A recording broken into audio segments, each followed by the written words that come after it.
శాసనము తిరుగులేనిదని జలధి బోధ చేసే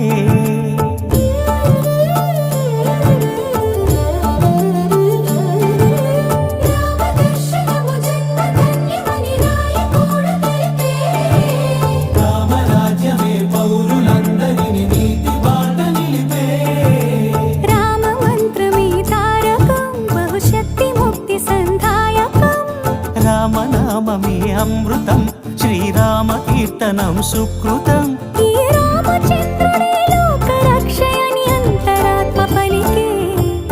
జగదానందకారక జయ జానకి ప్రాణనాయక శుభ స్వాగతం ప్రియ పరిపాలక